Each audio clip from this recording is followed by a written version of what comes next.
Dayu mulai mendengar suara-suara yang aneh semeton. Dan ketika tidur, Dayu ini sering sekali di depan.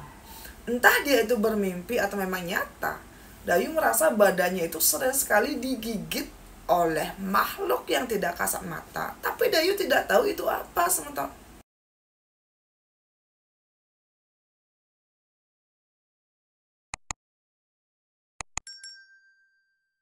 Gue semetan kumpul yuk ngerti jadi dinijak saya. Untuk kalian yang mungkin baru bergabung di channel saya, halo perkenalkan saya Tusinya. Di channel ini saya akan membagikan kisah nyata yang pernah dialami langsung oleh narasumber saya. Jadi untuk kalian yang mungkin baru bergabung boleh minta like dan juga subscribe-nya. Dan sekedar mengingatkan semua privasi akan saya samarkan. Karena ini permintaan langsung dari narasumber yang bersangkutan. Kita sebut saja namanya Dayu karena memang narasumber saya ini adalah seorang nak menak. Di tahun 2013, Dayu sudah bekerja selama 2 tahun di salah satu mall besar yang ada di kota Denpasar. Ketika itu, pekerjaannya Dayu sangat lancar, bonus dan juga gaji bulanannya Dayu ini lumayan besar. Saat itu Dayu ngekos dengan temannya yang kita sebut saja namanya Ge Putu. Dayu ini tipikal wanita yang suka party, mabuk, dan dia itu sangat mementingkan penampilan. Nah, biasanya seminggu sekali Dayu pasti akan pergi ke sebuah salon dan spa yang ada di daerah Kuta sana. Dan ketika itu semeton, untuk pertama kalinya Dayu bertemu dengan seorang lelaki yang kita sebut saja namanya Blikade. Blikade ini adalah seorang lelaki yang sangat tampan, badannya bagus. Dan dia ini juga baru sekitar 2 bulan bekerja di spa dan salon tersebut. Blikade ini menurut Dayu berasal dari Singaraja, tapi dia ini kayak berasal dari desa di pelosok. Ketika itu, saat pertama kali Dayu ini kayak diambil oleh si Blikade ini, engken kadan unduke, dari pandangan pertama, ketika Dayu ini kayak dipijat dan juga dimasas oleh Blikade, Dayu sudah langsung kelepek-kelepek oleh Blikade. Blikade ini ternyata usianya 3 tahun lebih muda dari Dayu. Dari penampilan, bentuk badan, dan juga wajah si Blikade, Dayu benar-benar tidak percaya kalau Blikade ini berasal dari desa yang di pelosok.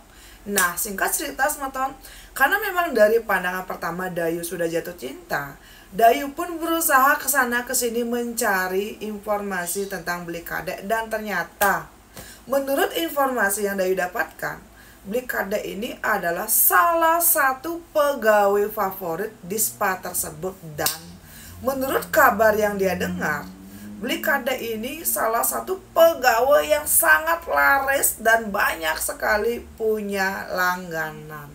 Blikade ini per bulan bisa mendapatkan sampai 15 juta rupiah kotor dari gaji, bonus, dan juga uang lembur. Di tahun itu kan lumayan besar. Nah, karena ini semetonnya, Dayu pun kayak sering sekali memberikan hadiah-hadiah mewah untuk si Blikade untuk mendapatkan hatinya Blikade. Setelah Dayu kenal dengan Blikade sekitar 6 bulan, Dayu pun mulai memberanikan diri mulai bergerak. Dia ini kayak sering sekali mengajak Blikade kencan, sekedar nonton, atau mungkin makan lompiang di tepi laut. Tapi ternyata Blikade ini tipikal lelaki yang sangat pemilih. Ketika Dayu mengajak Blikade ini cuma makan lompiang di tepi pantai, Blikade jarang sekali mau. Tapi ketika Dayu mengajak Blikade ini jalan-jalan di mall, Blikade juga akan dibelikan baju-baju mewah, parfum-parfum branded, Blikade akan langsung mengiyakan. Dan anehnya semeton, Dayu ini kan sudah tahu ya kalau Blikade ini tinggi sekali standar untuk menjadi ceweknya gitu loh ya. Blikade tidak pernah mau jalan dengan orang yang berada di bawahnya dia, tapi Blikade akan mau bergaul dengan orang-orang berduit.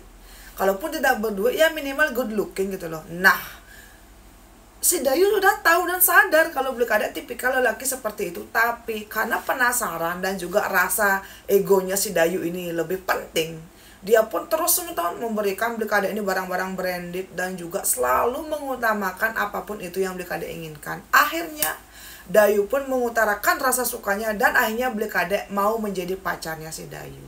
Setelah mereka pacaran, ternyata yang tadinya si Dayu ini hanya ingin pamer kepada teman-temannya kalau dia bisa punya pacar yang paling ganteng, yang paling populer di sebuah spa terkenal yang ada di kota Denpasar, Dayu pun merasa semakin jatuh cinta. Dan setelah mereka pacaran 3 bulan, Beli Kadek mengajak si Dayu ini untuk tinggal satu kos dan Dayu pun mengiyakan. Setelah Dayu dengan Beli Kadek ini tinggal di satu kos yang sama, Dayu baru tahu ternyata selama ini Kadek bekerja sambil membiayai pendidikannya. Dan ketika itu Beli Kadek baru jalan 4 semester.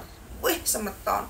Di sana rasa cintanya Dayu pun semakin membabi buta dan semakin bucin kepada Beli Kadek. Nah, ternyata setelah Dayu ini mendengar informasi langsung dari Beli Kadek, ternyata Beli Kadek ini berasal dari keluarga yang cukup mapan. Tapi karena Beli Kadek ini punya 2 ibu, makanya dia tuh kayak merasa tidak nyaman. Makanya Beli Kadek memilih untuk hidup mandiri dan membiayai kebutuhannya sendiri. Dari sana Dayu pun makin yakin kalau ternyata apa yang Dayu dengar di luar tentang Beli Kadek ini cuma gosip belaka. Dan saat itu sebenarnya ya banyak sekali teman-temannya Dayu yang memang lebih kenal dengan Beli Kadek bilang kepada si Dayu kalau Beli Kadek ini super playboy. Dia itu tidak pernah punya pacar satu dan pasti pacar-pacarnya ini speak bidadari, speak wanita-wanita yang sangat kaya raya dan juga tajir melintir.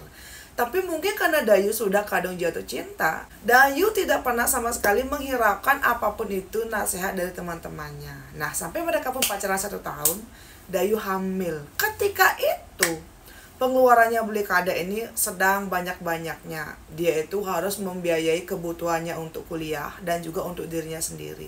Dan saat itu Beli Kadek sedang mencicil sepeda motor. Dengan ragu-ragu, si Dayu bilang kepada Beli Kadek kalau ternyata dia dinyatakan sudah hamil 1 bulan. Nah, ketika itu, dengan nada yang sangat memelas, Beli Kadek cerita kalau dia belum siap menikah. Dia masih punya banyak sekali mimpi yang ingin diwujudkan, jadi tolong Dayu mengerti. Karena inilah semeton akhirnya Beli Kadek dengan Dayu datang ke sebuah klinik bersalin.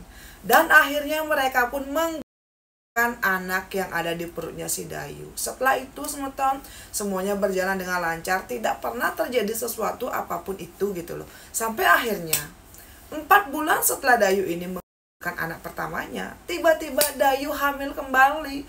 Dan ketika itu saat Dayu bilang kepada Beli Kadek sangat marah. Beli Kadek ini kayak bilang, kenapa kok Dayu ceroboh sekali? Kenapa bisa-bisanya hanya dalam waktu 4 bulan Dayu bisa hamil lagi? Nah, saat itu juga, karena Dayu ini tidak ingin ditinggalkan oleh Beli Kadek, dia pun bertanya apa yang harus dia lakukan agar Beli Kadek ini bisa kembali sayang dan juga memaafkan si Dayu. Saat itu juga semeton, Beli Kadek mengantarkan Dayu ke bidan. Dan dia pun mengantarkan kembali calon anak keduanya ini. Setelah 2 bulan, Dayu anak keduanya ini ya, kan Dayu sudah sehat kembali. Dia pun diajak ke bidan oleh Beli Kadek dan langsung pasang KB. Waktu itu Dayu mengira kalau ini wajar.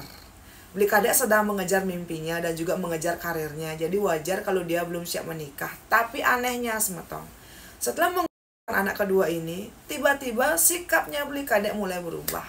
Beli Kadek ini tidak seperhatian yang dulu. Beli Kadek juga sering sekali berkata kasar. Dan Beli Kadek sering sekali mengaku lembur, yang padahal ternyata Beli Kadek ini sedang mendekati seorang wanita yang pekerjaan dan juga gajinya itu lebih tinggi dari si Dayu. Dan anehnya, ketika Dayu tahu ini, dia itu malah meminta maaf dan mengemis-ngemis kepada Beli Kadek karena saking bucinnya Dayu. Saat itu juga Beli Kadek bilang alasan dia ini berpindah ke lain hati karena dia tuh kayak tidak suka dengan wanita yang sudah pernah hamil. Nah, waktu itu Dayu pun mulai tai kepolo.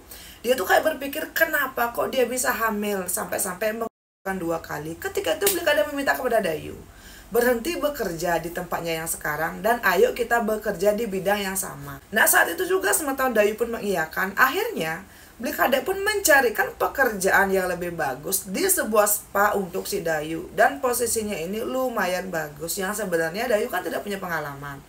Tapi berkat bantuan dari Beli Kadek, dia bisa bekerja di sana dan mendapatkan gaji yang hampir setara dengan gajinya si Beli Kadek. Nah, tempat kerjanya Dayu yang baru ini ternyata adalah cabang ketiga dari spa yang memang dikelola oleh atasannya si Beli Kadek. Dan ternyata Beli Kadek ini sudah menjadi manajer dari spa tersebut.